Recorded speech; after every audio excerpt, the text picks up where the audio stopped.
Hello everyone. आज का जो हमारा टॉपिक है उसका नाम है the value of gender work, कि जेंडर वर्क की क्या वैल्यू है। तो इंडिया में अगर हम स्टडी करें तो हमारे मेल और फीमेल किस तरीके से वर्क करते हैं, उनको क्या वेजेस और सैलरी मिलती है, या उनका चाइल्डहुड किस तरीके से रहता है, वही आज हम उसमें डिस्कस करने वाले हैं। तो हम स्टार्ट करते हैं बॉयज से, कि बॉयज को हमेशा स्ट्रांग रखा जाता है, उनको आउटडोर गेम के लिए प्रिपेयर किया जाता है, उनको धीरे धीरे बताया जाता है कि किस तरीके से आपको आगे जाके काम करना है, और उनकी जो लाइफ होती है काफी रफ एंड टफ होती है और हार्ड भी रहती है। चाइल्डहुड से ही उनको सिखाया जाता है किस तरीके से आपको वर्क करना है। और दूसरी साइड अगर हम गर्ल्स को देखें तो गर्ल्स को हमेशा डोमेस्टिक वर्क में रखा जाता है, उनको घर का काम सिखाया जाता है। और जैसे हम कहते हैं कि जो गर्ल्स होती हैं वो इमोशनली भी बहुत ज्यादा वीक होती हैं।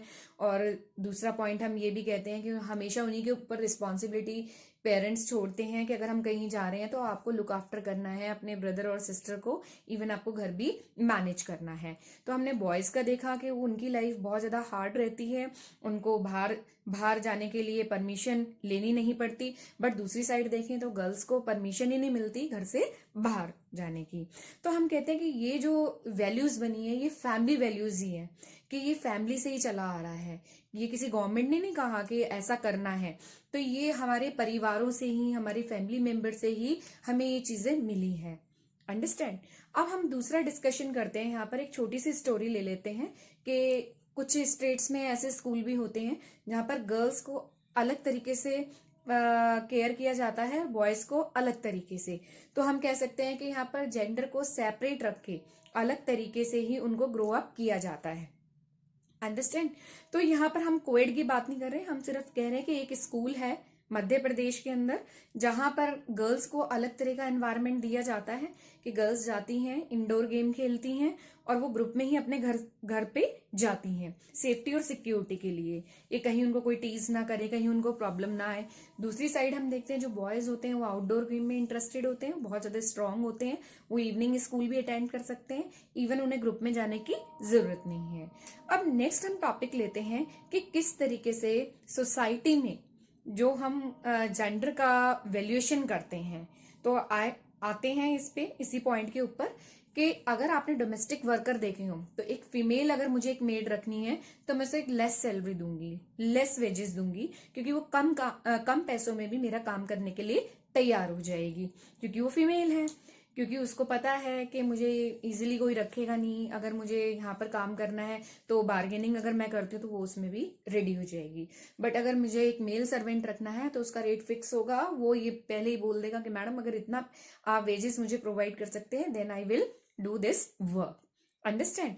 तो अब यहाँ पर हमने देखा कि बहुत सारी कंपनीज भी यहाँ पर आती हैं जो लेडीज का सैलरी स्केल अलग रखती हैं और जेंट्स का सैलरी स्केल अलग रखती हैं। तो हमने हमेशा यही स्टडी किया जो बड़ी बड़ी कंपनियों में, कि गर्ल्स कम पैसों में काम करने के लिए तैयार हो जाती है, कम सैलरी में कंपनी के लिए काम करने के लिए तैयार हो जाती हैं। बट दूसरी साइड अगर हम बॉयज को देखें, यानी कि मेल को देखें, तो वो हायर सैलरी की डिमांड करते हैं।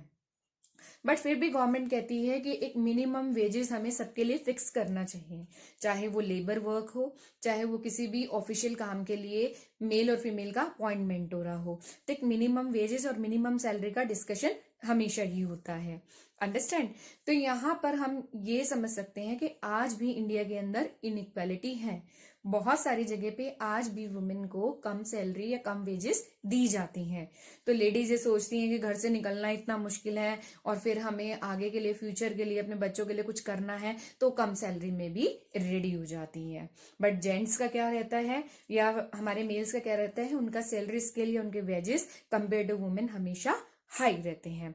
अब हम लास्ट टॉपिक लेते हैं इक्वालिटी का, कि गवर्नमेंट कहती है कि हमारे लिए तो दोनों ही जेंडर इक्वल है, कि जो वुमेन है वो तो और ज्यादा हार्ड वर्क करती है, उसको घर में भी मैनेज करना है, उसको ऑफिस भी मैनेज करना है, अपना बच्चे अपने किड्स को भी देखना है। तो इसमें तो यहाँ पर कोई बात ही नहीं आ रही कि वुमेन कम वर्क करती है, even women compare to men ज्यादा हार्ड वर्क करती हैं। तो यहाँ पर जैसे मैं आपको एक एग्जांपल देती हूँ कि पहले विलेजेस में क्या करते थे कि वेल यानी कुएं से पानी लेके आती थी लेडीज, तो वो क्या करती थी, रस्सी से पूरा उसको, बाल्टी को मतलब कि नीचे डालती थी कुएं में, फिर उससे पानी ऊपर अपलिफ्ट करके लाती थी और उससे पूरा फिजिकल वर्क लगता है। तो यहाँ तो कहीं पर भी मेंशन ही नहीं है कि मेन ज्यादा हार्ड वर्क करता है compare to the ladies.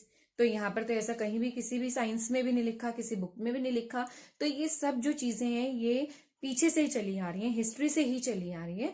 But government women empowerment का ध्यान रख के बहुत सारी पॉलिसीज बनाई हैं, बहुत सारी योजनाएं, स्कीम्स बनाई हैं, और वुमेन्स को टाइम टू टाइम उनको अवेयर भी उनके राइट्स के बारे में करवाती हैं। जैसे बालिका दिवस अब सेलिब्रेट होगा, वुमेन डे सेलिब्रेट हम करते हैं।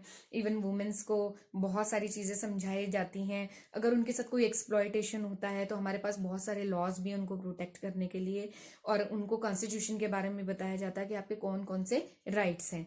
जैसे डोमेस्टिक वायलेंस भी एक हमारे पास है लॉ। अगर हस्बैंड हमारे साथ कुछ भी गलत करते हैं तो हम कानून का गेट खटखटा सकते हैं और वहां पर अपने राइट के लिए खड़े हो सकते हैं। तो जैसे यहाँ पर हमारा एक हिंदू सक्सेशन एक्ट है। अगर किसी भी वुमेन का हस्बैंड नहीं है, एक्सपायर हो गया है, या उसके हस्बैंड ने उसको छोड़ दिया है, या उसके फादर नहीं रहे हैं, तो वो अपने फादर की प्रॉपर्टी में राइट ले सकती है, यानी प्रॉपर्टी की डिमांड कोर्ट के थ्रू कर सकती है। तो हमने वुमेन्स के बारे में यहाँ स्टडी किया कि उनका भी एक वैल्यूएबल वर्क है।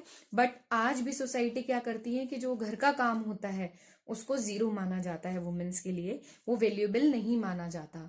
वो सिर्फ कौन सा वर्क काउंट करते हैं जो वुमेन बाहर जाके करती है, बट घर का जो भी काम होता है उसका वैल्यू नहीं दिया जाता। तो that's a very great challenge for the women. Understand? Got this?